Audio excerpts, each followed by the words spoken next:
Very good. ये खत है, ये पैगाम रसानी के लिए जरिया है।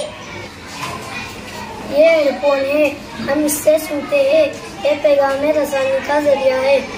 शाबाश। ये टीवी है,